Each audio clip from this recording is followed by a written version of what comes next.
Hi,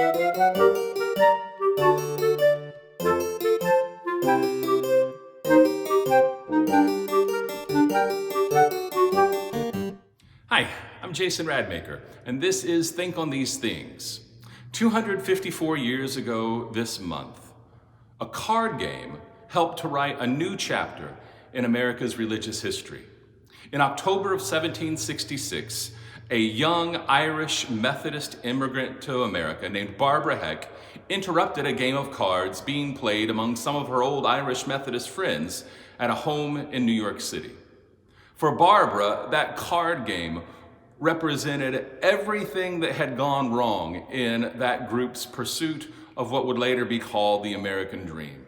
Less than a decade earlier, Barbara was a part of a group that had left Ireland to come to New York to seek a better life for themselves and for their families. Their plan was quite simple: come to New York City, find work, save some money, buy a farm in what would become upstate New York, and live there, live out their years there, raising their crops, raising their families.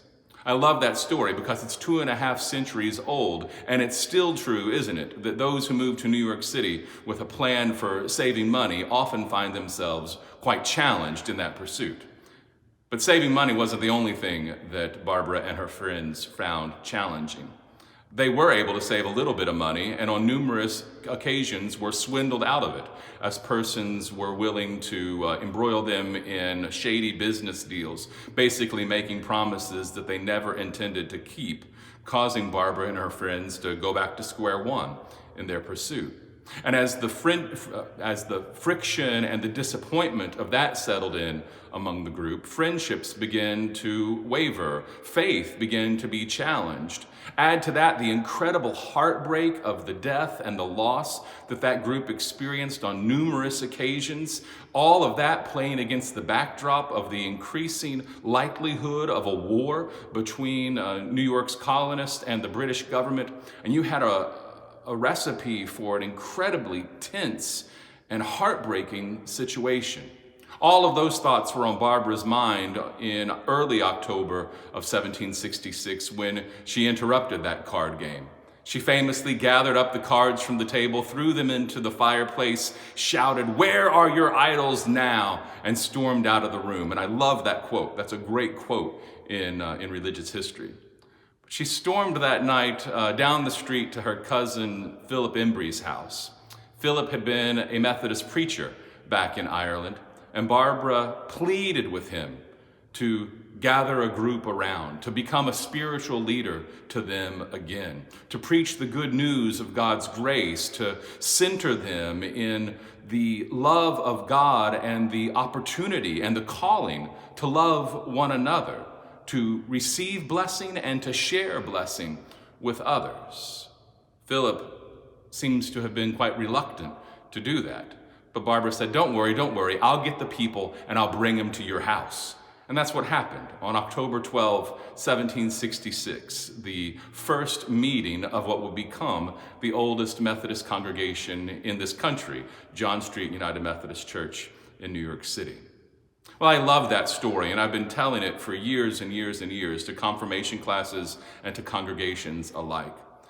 And the more I live with that story, the thing that I come to love the most about it and respect most about Barbara Heck is she found herself that night that she interrupted the card game at a crossroads where I think all of us have been.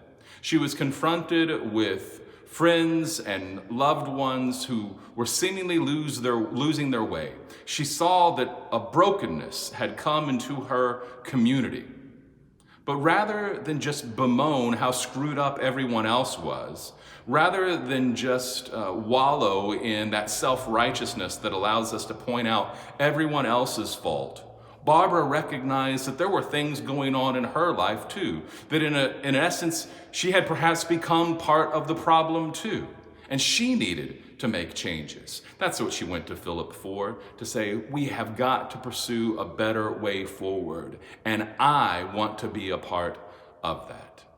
You know, all around us during these days, we see opportunities to point fingers at others for how screwed up their ideas are and how messed up they are in pursuing what seemingly would be simple solutions to the problems that surround us. It's easy, it's always been easy to point out the failures of others. It's always been a good deal more difficult, yet a good deal holier, to look at ourselves and to pursue change first from within. I'm glad that when Barbara Heck came to that crossroads in her life, she pursued the path of introspection and change. And I pray that as we are confronted with that same crossroad in our own time, that we would pursue the path that leads us back to what is good, what is true, what is of God, and what leads us to love.